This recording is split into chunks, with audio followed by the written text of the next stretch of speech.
What a better way to spend your time than pretending to be a typical office employee. Fortunately, there's nothing typical about the Stanley Parable, and while I'm reviewing this as a short game, it may actually be one of the worst examples of that. You may spend anywhere from 5 to 20 minutes in a single playthrough, but what makes it interesting is that there are numerous potential ways to navigate through the story.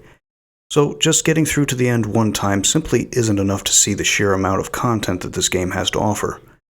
The Stanley Parable is what you would call a walking simulator game, and while many walking simulator games play out more like experiences than they do actual games, this one is very much a game.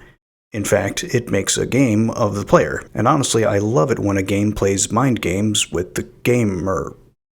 Originally designed as a mod for Half-Life 2, the Stanley Parable was remade as standalone and released by Galactic Cafe in 2013. It follows the title character who decides to leave the monotony of his desk to find that the rest of his coworkers have disappeared. Stanley is guided by a narrator, flawlessly voiced by Kevin Brighting, whom you can choose to follow along with through the entirety of the game.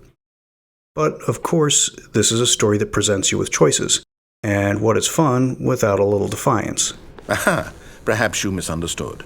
Stanley walked through the red door. The choices you make in the Stanley Parable more often carry into entirely different endings, sometimes even altering your next playthrough. When you ignore the path you're expected to take, the narrator reacts in kind, comedically mocking, becoming irritated, sometimes breaking the fourth wall and speaking to the player directly. Really?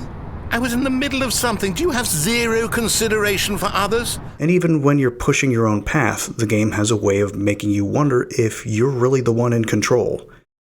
It brilliantly throws you into a bizarre office parody while occasionally raising tension by making you question your decisions.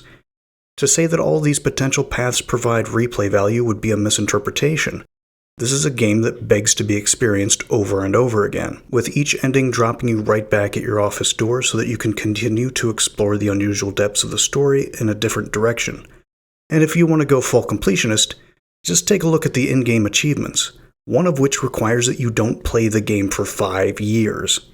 Yeah. Even now, developers Galactic Cafe and Crows have been working on expanding the Stanley Parable with even more choice options.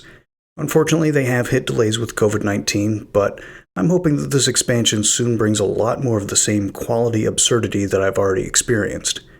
If you're in the mood for something odd, the Stanley Parable is a worthy choice. That's my review. Time to dip.